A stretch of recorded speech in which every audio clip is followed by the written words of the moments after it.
कहानी की शुरुआत होती है 1869 के लुइसियाना शहर में, जहां मॉर्टन नाम का एक आदमी तेजी से जंगल के बीचों बीच दौड़ रहा था। उसकी गर्दन पर लोहे का बड़ा सा कॉलर बंधा हुआ था। इस कॉलर की वजह से उसके पीछे एक तेज धार ब्लेड लगा हुआ था जो उसके रास्ते में आने वाली हर चीज को काट रहा था। मॉर्टन बार बार जाइंट स्पाइडर और प्रेसिडेंट की खबर करने के बारे में कुछ ना कुछ बोल रहा था, लेकिन कुछ ही पलों में ब्लेड उस तक पहुंच गया और उसका सर धड़ से अलग हो गया। थोड़ी देर बाद जनरल मैकग्राथ वहां आया और उसकी लाश देखकर हंसते हुए उसकी मौत का मजाक उड़ाने लगा। वहां से थोड़ी ही दूर कैप्टन जेम्स नाम का एक आदमी एक पानी के टैंक में एक खूबसूरत लड़की के साथ समय बिता रहा था। तभी अचानक उसे बाहर से शोर सुनाई दिया तो वो रुक गया। उसने लकड़ी के छेद से झांक कर देखा कि मैकग्राथ के आदमी शहर में लोहे का कॉलर लेकर आ गए थे। उसके साथ जो लड़की थी उसने कहा कि अभी काम पर ध्यान मत दो, पर अचानक ही कुछ घोड़े डर गए और सीधा पानी के टैंक वाले टावर से जा टकराए, जिससे जेम्स बिना कपड़ों के गुंडों के सामने आ गिरा। उसे देखकर बाकी सब उसे गालियां देने लगे तो जेम्स ने कुछ ही पलों में सबकी हड्डी पसली एक कर दी और लड़ते लड़ते कपड़े भी पहन लिए। फिर उसने जाते जाते लड़की को चूमा और रस्सी के सहारे फिसलते हुए उन गुंडों की गाड़ी में चढ़ गया। फिर उसने एक बक्सा खोला तो उसके होश उड़ गए, क्योंकि उसमें बहुत से पेट्रोल बॉम्ब्स भरे हुए थे। अब जेम्स ने अपना दिमाग लगाया और सावधानी से कूदते हुए सबसे आगे वाले घोड़े पर जा बैठा। वहीं शहर में दूसरी ओर हम मार्शल गॉर्डन को देखते हैं, जो एक महफिल में लड़की बन के मैकग्राथ के करीब आने की कोशिश कर रहा था। लेकिन जब किसी दूसरे आदमी ने उसे छूने की कोशिश की तो उसने अपनी ड्रेस में छुपे हुए एक डिवाइस से उसे जोरदार मुक्का दे मारा। आखिरकार मैकग्राथ ने सबके बीच उसे चुन ही लिया। पर तभी एक दूसरा आदमी जो उसका दीवाना हो गया था, उसने मैकग्राथ से गॉर्डन को छीनने की कोशिश की तो मैकग्राथ ने उसे सीधा गोली मार दी। वहीं दूसरी ओर घोड़े भागते हुए एक पहाड़ी के नीचे गिरने ही वाले थे कि तभी जेम्स ने उन्हें ऐन वक्त पर रोक दिया। उसने दूर से बिल्डिंग में मैकग्राथ को देखा तो वो जल्दी से बिल्डिंग पर चढ़ने लगा। उधर गॉर्डन ने मैकग्राथ को हिप्नोटाइज करके उस पर काबू कर लिया था। उसने मैकग्राथ से पूछा कि तुमने किसके कहने पर एस्कोबार नाम के उस साइंटिस्ट को अगवा किया, पर तभी अचानक उसके डिवाइस ने काम करना बंद कर दिया तो गॉर्डन ने अपना चाकू निकाल लिया। उसी पल जेम्स खिड़की तोड़कर अंदर घुस गया और मैकग्राथ पर हमला बोल दिया। जेम्स मैकग्राथ पर गोली चलाने ही वाला था कि तभी गॉर्डन ने उसे रोककर कहा कि अभी हमें इसकी जरूरत है।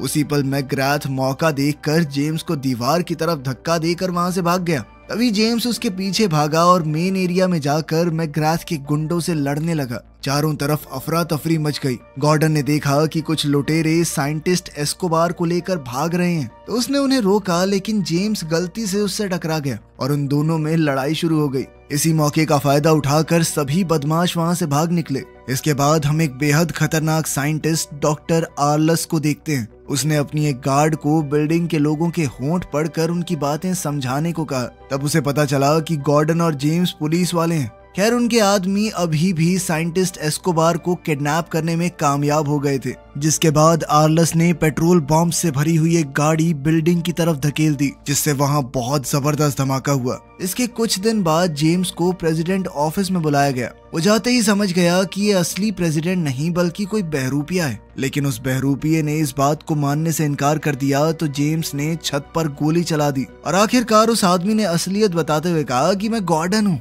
उसी समय असली प्रेसिडेंट ग्रांट वहां पर आया। उसने कहा कि तुम दोनों मेरे सबसे अच्छे सिपाही हो, तुम्हें मिलकर काम करना होगा। वो उन दोनों को एक खुफिया कमरे में ले गया और बताया कि अमेरिका के सभी महान साइंटिस्टों को मैकग्राथ ने अगवा कर लिया है। उसने प्रेसिडेंट को एक नोट भेजकर ये भी बताया था कि वो सभी साइंटिस्टों का इस्तेमाल करके ऐसा हथियार बनवाएगा जो दुनिया में कभी किसी ने ना देखा हो। मैकग्राथ चाहता था कि प्रेसिडेंट एक हफ्ते के अंदर इस्तीफा दे दे। गॉर्डन और जेम्स जानते थे कि मैकग्राथ एक पेशेवर कातिल है, लेकिन इतना चालाक नहीं है। वो जानते थे कि जरूर इसके पीछे कोई और मास्टरमाइंड है। तब प्रेसिडेंट ने उन्हें एक हफ्ते के अंदर अंदर उस मास्टरमाइंड को ढूंढने का ऑर्डर दिया। इस काम के लिए प्रेसिडेंट ने उन्हें अपनी एक स्पेशल ट्रेन भी दी। गॉर्डन बड़ी जल्दी से अपनी मोटरसाइकिल से वहां पहुंच गया और अकेला ही ट्रेन लेकर निकल गया, जबकि जेम्स अपने घोड़े पर उसके पीछे दौड़ता हुआ आया और कूदकर ट्रेन के अंदर पहुंचा। पर तभी एक खुफिया दरवाजा खुल गया जिसने उसे छत से सीधा अंदर गिरा दिया।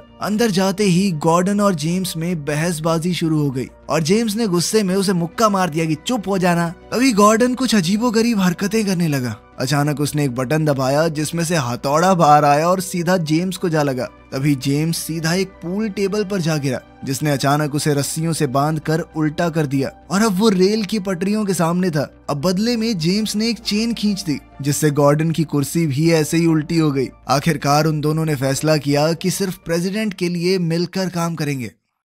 इसके बाद गॉर्डन ने मॉर्टन के सर को एक मशीन से जोड़कर चेक किया कि उसने मरने से पहले आखिरी बार क्या देखा था। ये कोई और नहीं बल्कि मैकग्राथ ही था। फिर उन दोनों ने देखा कि मैकग्राथ की जेब में एक कॉस्ट्यूम फंक्शन का इनविटेशन था जो कि न्यू ऑरलीन्स शहर में होने वाला था। इसीलिए वो दोनों भी तुरंत वहीं के लिए रवाना हो गए। फिर पार्टी की रात जेम्स चुपके से बिल्डिंग में घुस गया, पर जब एक गार्ड ने उसे रोकने की कोशिश की तो उसने एक ही मुक्के में गार्ड को बेहोश कर दिया और खिड़की से अंदर पहुंच गया। अंदर उसकी मुलाकात हुई मिस ईस्ट से जो कि आर्लस की पर्सनल असिस्टेंट थी। उसने जेम्स को आसपास घुमाया और महल के अंदर का टूर दिया। उसी वक्त जेम्स ने भीड़ में गॉर्डन को पहचान लिया जो भेस बदल कर वहां आया था। फिर नाचने गाने वालों के आने से एक बड़े शो की शुरुआत हुई। साथ ही इब्राहिम लिंकन का एक बहुत बड़ा स्टैचू अंदर लाया गया, पर तभी अचानक उसमें जबरदस्त धमाका हो गया और अंदर से आर्लेस बाहर निकला जिसका आधा शरीर गायब था। उसे जिंदा देखकर सब लोग हैरान थे। खैर फिर जेम्स ने उसके पास जाकर उससे मैकग्राथ के बारे में पूछा, लेकिन आर्लस ने ऐसे जवाब दिया मानो वो मैकग्राथ को जानता ही ना हो। इसी बीच गॉर्डन ने कुछ डांसर्स को छुप कर एक साइड में जाते देखा और उसे एक लड़की के चिल्लाने की आवाज सुनाई दी। बाद में हम देखते हैं कि आर्लेस मैकग्राथ से अकेले में कुछ खुफिया बात कर रहा था। इधर जेम्स भी छुप कर उन दोनों की बातें सुन रहा था। मैकग्राथ काफी गुस्से में था क्योंकि पिछली बार के हमले में उसके सारे हथियार बर्बाद हो गए। तब आर्लस ने उसे एक नक्शा दिखाकर कहा कि मैं इस जगह पर नदी के पास और हथियार पहुंचा दूंगा। फिर उन दोनों के जाने के बाद जेम्स ने ऑफिस में घुसकर कागज पर बने नक्शे के निशानों को ट्रेस किया, लेकिन उसी वक्त मिस ईस्ट वहां आकर उसे चूमने के बहाने उसका ध्यान भटकाने लगी। अचानक एक पेंटिंग के पीछे कुछ हलचल हुई। असल में वहां एक गार्ड छुपा हुआ था। गार्ड ने तुरंत बंदूक निकालकर जेम्स पर निशाना लगाया, पर वो गोली गलती से मिस ईस्ट को लग गई। तब जेम्स ने गुस्से में आकर पेंटिंग के पीछे छुपे सभी गार्ड्स को मार दिया और वहां से निकल गया। फिर वो मेन फ्लोर पर जाकर एक औरत के साथ डांस करने लगा क्योंकि उसे लग रहा था कि ये भेस बदलकर गॉर्डन है। जेम्स ने उसे इकट्ठा की हुई सारी जानकारी दी। फिर उसने गॉर्डन समझकर तरबूजों के ऊपर हाथ रख दिया। फिर उसने कहा कि वाह गॉर्डन, तरबूज तो बहुत अच्छे बनाता है तू। लेकिन तभी उस औरत ने उसे जोरदार थप्पड़ दे मारा। उसी समय गॉर्डन भीड़ में से बाहर आया और चिल्लाने लगा कि कितना गंदा आदमी है ये, फांसी की सजा होनी चाहिए इसे। अब वहां खड़े लोग जेम्स को पकड़कर बाहर ले गए। उधर गॉर्डन ने उस कमरे का ताला तोड़ डाला जहां से उसे चिल्लाने की आवाज आई थी। उसने देखा कि ये तो कुछ अलग ही तरह का कमरा है जहां पर एक पिंजरे में रीटा नाम की लड़की कैद थी। तब गॉर्डन ने अपने स्पेशल डिवाइस से ताला तोड़कर उसे रिहा कर दिया। वहीं बाहर जेम्स गुस्साई भीड़ को किसी तरह से रोकने की कोशिश कर रहा था, उलझुल बातें बोल के। साथ ही उसने उस औरत से कहा कि मैं मजाक नहीं कर रहा था, मैं अपनाऊंगा इसे, मुझसे शादी करोगी। तभी गॉर्डन और रीटा एक बग्गी में उसे बचाने आ पहुंचे। उन्हें देखकर जेम्स ने भी प्लेटफॉर्म से छलांग लगाई और सीधा उसी बग्गी में पहुंच गया। तब रीटा ने बताया कि मैं कोई नाचने वाली नहीं हूँ बल्कि साइंटिस्ट एस्कोबार की बेटी हूँ। मैं छुप कर अपने पिता को ढूंढने आई थी। वहीं नदी किनारे आर्लस और मैकग्राथ अपने अगले प्लान की तैयारी कर रहे थे। किनारे पर मैकग्राथ के फौजी उसके ऑर्डर्स का इंतजार कर रहे थे। उसी समय स्टीम से चलने वाला एक टैंक वहां आया और फौजियों को लगा कि वो उनका नया हथियार है, इसीलिए वो खुशियां मनाने लगे। पर अचानक टैंक ने वहां धुआंधार फायरिंग की जिसमें सभी फौजी मारे गए। मैकग्राथ के पैरों तले जमीन खिसक गई और वो आर्लस पर चिल्लाया कि तुमने मुझे धोखा क्यों दिया। तब आर्लस ने कहा कि ये मेरा बदला है। दरअसल मैकग्राथ उसे एक लड़ाई में अकेला छोड़कर भाग गया था। उसी लड़ाई में उसने अपने आधे शरीर को खोया था। मैकग्राथ ने गुस्से में अपनी बंदूक निकाली, लेकिन आर्लस ने अपनी व्हील चेयर से गोली चलाकर उसे मार डाला। फिर उसने अपने साथियों से 1000 किलो सोना स्पाइडर कैनियन नाम की एक जगह पर लाने को कहा, जिसके बाद वो अपना सबसे बड़ा हथियार बाहर निकालेगा। खैर जब रीटा, जेम्स और गॉर्डन वहां पहुंचे तो उन्होंने देखा कि सभी फौजियों की लाशें वहां बिखरी पड़ी हैं और आर्लस वहां से गायब था। तब जेम्स ने एक कहानी सुनाई जिसके मुताबिक न्यू लिबर्टी शहर में ऐसे ही हथियार का इस्तेमाल हुआ था। वहाँ पर इसी तरह के टैंक से बुजुर्गों और बच्चों तक को मार दिया गया। तभी उन्हें पानी से आवाज आई तो पता चला कि मैकग्राथ जिंदा है। जेम्स ये मानता था कि मैकग्राथ ही न्यू लिबर्टी के हादसे का जिम्मेदार है, लेकिन मैकग्राथ ने बताया कि मुझे तो फंसाया गया है, असल में इस सब के पीछे आर्लस का हाथ है। और इतना कहते ही उसने दम तोड़ दिया। फिर रीटा ने बताया कि उसने महल में सुन लिया था कि आर्लस कहाँ जाने वाला है, पर इसका खुलासा वो तभी करेगी अगर जेम्स और गॉर्डन उसे अपने साथ ले जाएंगे। जब वो दोनों मान गए तो रीटा ने बताया कि आर्लस यूटा शहर जा रहा है, लेकिन ये सुनते ही वो दोनों ट्रेन में चढ़ गए और रीटा को वहीं छोड़ दिया। मगर रीटा ने भी हार नहीं मानी, बल्कि वो भागकर उसी जगह से अंदर घुस गई जहाँ से पहले जेम्स आया था। सुबह उठकर गॉर्डन ने देखा कि जेम्स ने अपने एक जूते में चाकू फिट कर लिया था। जल्द ही वो सब आर्लस की ट्रेन के करीब पहुंच गए, लेकिन जैसे ही वो एक टनल में घुसे तो अचानक से आर्लस की ट्रेन गायब हो गई। वो समझ नहीं पाए कि ये हुआ क्या। असल में आर्लस की ट्रेन खास बीम्स का इस्तेमाल करके ऊपर उठ गई थी, जिस वजह से जेम्स और गॉर्डन अपनी ट्रेन में उनसे आगे निकल गए। तभी आर्लस ने पीछे से उन पर गोलीबारी शुरू कर दी तो जेम्स पूल टेबल पर लेटकर नीचे पटरियों तक पहुंच गया। बदकिस्मती से उसकी रस्सी टूट गई और वो ट्रेन से पटरियों पर जा गिरा। तब जेम्स ने मौका देखकर वो रस्सी आर्लस की ट्रेन से बांध दी और ऊपर चढ़ गया। फिर उसने चिमनी में झांकने की कोशिश की, पर तभी एक गार्ड ने उस पर पीछे से हमला बोल दिया। उन दोनों में लड़ाई शुरू हो गई और फिर जेम्स ने अपने जूते में चिपके चाकू के सहारे उसे मार डाला। फिर उसने लाश को चिमनी में डाल दिया। इधर आर्लस ने एक शिकंजा फेंककर दोनों ट्रेन्स को जोड़ दिया था। लाश की वजह से अचानक बॉयलर में धमाका हुआ और दोनों ट्रेन्स रुक गई। अब आर्लस उनकी ट्रेन में घुस रहा था तो रीटा और गॉर्डन तुरंत भागकर छुप गए। उसी समय जेम्स भी वहां पहुंचा और अचानक रीटा ने गलती से स्लीप गैस बॉम्ब एक्टिवेट कर दिया, जिससे वो तीनों वहीं बेहोश हो गए।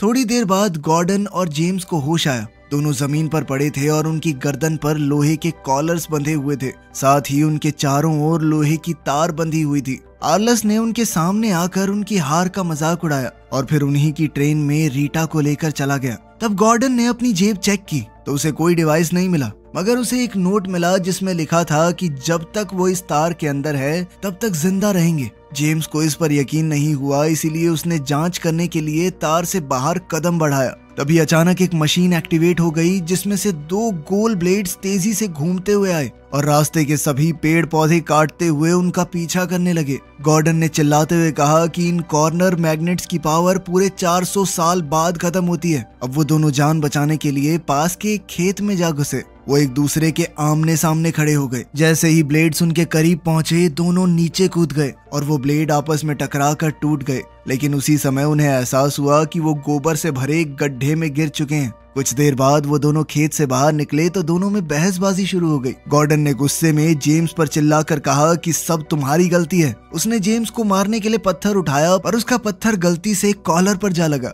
जिससे उन कॉलर्स की मैग्नेटिक फोर्स एक्टिवेट हो गई और दोनों कॉलर्स एक दूसरे से चिपक गए। अचानक जेम्स कूदकर जमीन पर गिर गया और गॉर्डन को अपने जूते से चाकू निकालने को कहा। गॉर्डन ने उसका जूता निकाला, लेकिन कॉलर्स अभी भी उनके कंधों पर मौजूद हर मेटल से चिपक रहे थे। दोनों ने एक दूसरे से दूर भागने की कोशिश की, लेकिन फिर भी मैग्नेट्स ने उन्हें एक बार फिर से वापस खींच लिया। इसके बाद दोनों पहाड़ी से लुढ़कते हुए सीधा नदी में जा गिरे। पानी में गिरते ही गॉर्डन बेहद खुश हो गया क्योंकि उसे अपनी टूल किट मिल गई थी। फिर थोड़ी मेहनत के बाद उन्होंने कॉलर्स निकाल दिए और जेम्स आग जलाने के बाद खाना ढूंढने निकल पड़ा। बाद में उसने गॉर्डन को अपने बचपन की कहानी सुनाई। दरअसल वो पैदा ही एक गुलाम परिवार में हुआ था। फिर एक दिन मौका देखकर वो भाग निकला और रेगिस्तान में छुप गया, जहां अमेरिका के मूल निवासी, जिन्हें रेड इंडियंस भी कहा जाता है, उन्होंने उसे पाला। जब तक वो वापस आया तब तक उसके परिवार को मार दिया गया था। तभी अचानक उनके सामने एक खास तरह की मधुमक्खी ने मकड़ी को पकड़ लिया।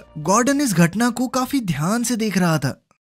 फिर अगली सुबह दोनों रेगिस्तान से चल पड़े और अचानक गॉर्डन के हाथ का कॉलर अपने आप उसे आगे खींचने लगा। पता चला कि ये तो आर्लस की खुफिया रेल पटरी थी। अब वो इसके जरिए आर्लस का पीछा कर सकते हैं। आखिरकार वो स्पाइडर कैनियन नाम की जगह पर पहुंचे जहां उनकी ट्रेन भी मौजूद थी। उन्होंने देखा कि आर्लस ने यहां अपना एक शहर बसा लिया था। उसका सबसे बड़ा हथियार था एक बहुत भारी भरकम स्पाइडर, जो अपने रास्ते में आने वाली हर चीज को चकनाचूर कर सकता था। खैर अब दोनों अपनी ट्रेन में पहुंचे और जेम्स ने साफ कपड़े और हथियार निकाले। तभी गॉर्डन को वो मक्खी वाली बात याद आई और उसने कहा कि उसे भी आर्लस को रोकने के लिए डाविंची की फ्लाइंग मशीन जैसा कुछ बनाना चाहिए, मगर जेम्स ने कहा कि हमारे पास इतना टाइम नहीं है। वहीं दूसरी ओर हम देखते हैं कि प्रेसिडेंट ग्रांट एक इनॉग्रेशन सेरेमनी में था, जहां अचानक से जमीन थोड़ी थोड़ी हिलने लगी। अचानक वो बड़ा सा स्पाइडर सबके सामने आ गया, जिसे देखते ही सब लोग घबराकर भागने लगे और तभी आर्लस ने एक ट्रेन में धमाका कर दिया।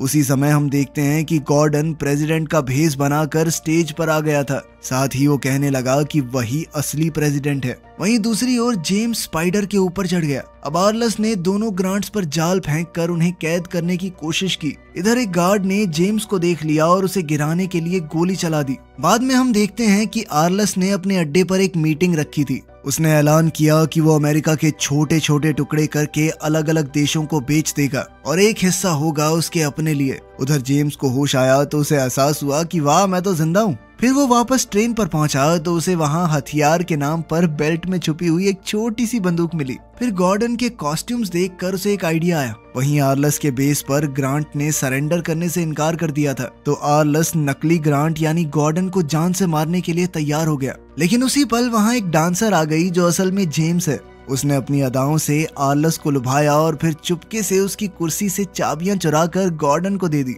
गॉर्डन ने जल्द ही खुद को रिहा कर लिया, लेकिन तभी जेम्स ने गलती से अपनी ब्रा में छुपे हुए फ्लेम थ्रोअर्स को एक्टिवेट कर दिया और वहां आग निकलने लगी। आर्लस ने तुरंत अपने आदमियों को गोली चलाने के ऑर्डर्स दिए, मगर जेम्स ने आग से उन्हें जला डाला। कॉपीराइट का चक्कर ना होता मैं गाना लगा देता, बीड़ी जलैले जिगर से पिया, जिगर में बड़ी आग है डंग डंग। खैर, अब आर्लस और उसके गार्ड्स ग्रांट को घसीटकर स्पाइडर के अंदर चले गए। जब और फौजी जेम्स की ओर बढ़ रहे थे तो उसने एक बॉम्ब फेंक कर वहां जबरदस्त धमाका कर दिया। उधर रीटा सभी साइंटिस्ट्स को रिहा करके अपने साथ एक सुरक्षित जगह पर ले आई थी। अब जेम्स को कुछ समझ नहीं आ रहा था, इसीलिए उसने गॉर्डन से कहा कि जल्दी से वो फ्लाइंग मशीन बनाओ। कुछ ही देर में गॉर्डन ने वो फ्लाइंग मशीन बना दी। जाने से पहले कंडक्टर ने उन्हें कुछ बम दिए और कहा कि वो एक पुलिस वाला है जिसे प्रेसिडेंट ने उन पर नजर रखने के लिए भेजा था।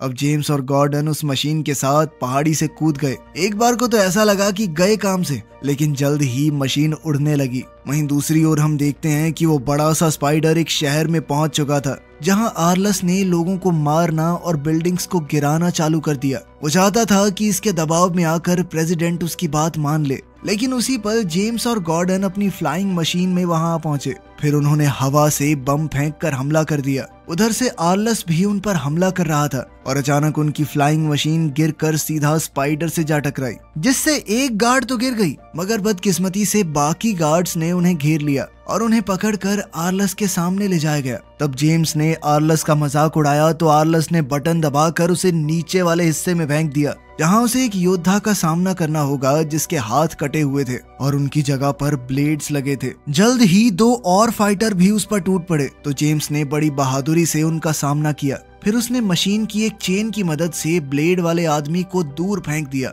उसने दूसरे आदमी को इंजन में फेंका और अब बारी थी तीसरे आदमी की, जिसके मुंह पे उसने फावड़ा दे मारा। उसी समय एक ऐसा आदमी वहां आया जिसकी चमड़ी लोहे की थी। जेम्स चाहे उस आदमी पर कितने भी वार क्यों ना कर ले, पर उस पर कोई असर ही नहीं हुआ। अब जेम्स का दुश्मन उसे स्पाइडर से नीचे फेंकने ही वाला था, मगर अचानक न जाने कैसे उसकी चिप्स में बिजली का झटका लगा और जेम्स की जगह वो खुद ही नीचे गिर गया। इसके बाद जेम्स ने आर्लस को धक्का दिया तो आर्लस अपनी चेन से बाहर निकलकर मैकेनिकल टांगों पर खड़ा हो गया। अब जेम्स ने उसे मुक्का मारकर घुमा दिया तो आर्लस ने भी उसे पीटा। फिर वो उसके हाथों पर पैर रखकर उसकी छाती पर लगातार वार करने लगा। उसी समय गॉर्डन ने अपनी शर्ट में छुपी हुई छोटी गन निकाली और फटाक से गोली चला दी, मगर उसका निशाना चूक गया तो आर्लस उस पर हंसने लगा। लेकिन तभी उसे एहसास हुआ कि गोली उसकी मैकेनिकल टांग में लग गई थी और अब वो चल नहीं पा रहा। इसके बाद गॉर्डन और जेम्स ने मिलकर सभी गुंडों को हरा दिया और सबको एक एक करके स्पाइडर से नीचे गिराते गए। तभी ग्रांट ने देखा कि वो स्पाइडर एक पहाड़ी से नीचे गिरने वाला है, तो गॉर्डन ने उसे कंट्रोल करने की कोशिश की मगर कोई फायदा नहीं हुआ। आर्लस एक बार फिर अपनी कुर्सी पर वापस आ गया और अपनी खुफिया गन से गोली चलाई, लेकिन वो जेम्स की बजाय स्पाइडर को जा लगी। उसी समय स्पाइडर पहाड़ी की चोटी पर जा रुका। अचानक आर्लस और जेम्स दोनों फिसल गए। जेम्स किसी तरह आर्लस की व्हील चेयर पकड़कर बचा हुआ था। आर्लस अब भी देश को खत्म करने की बातें कर रहा था, तो जेम्स ने उसकी कुर्सी का लीवर ही खींच दिया, जिससे आर्लस खाई में जा गिरा, जबकि जेम्स एक चेन को पकड़कर बच गया। बाद में प्रेसिडेंट ग्रांट ने ऐलान किया कि उसने सीक्रेट सर्विस नाम की एक एजेंसी बनाई है जिसका काम होगा प्रेसिडेंट की रक्षा करना, और उस एजेंसी के सबसे पहले एजेंट्स होंगे गॉर्डन और जेम्स। बाद में रीटा ने उन दोनों का शुक्रिया अदा किया और तब उसने खुलासा किया कि एस्कोबार उसके पिता नहीं बल्कि पति है। ये सुनकर दोनों दंग रह गए। तब रीटा मुस्कुराते हुए वहां से चली गई और जेम्स और गॉर्डन ने एक दूसरे को देखा और स्पाइडर पर चढ़कर सनसेट की ओर निकल गए। वीडियो पसंद आई तो लाइक कर देना, चैनल को सब्सक्राइब कर लेना। मिलते हैं अगली वीडियो में।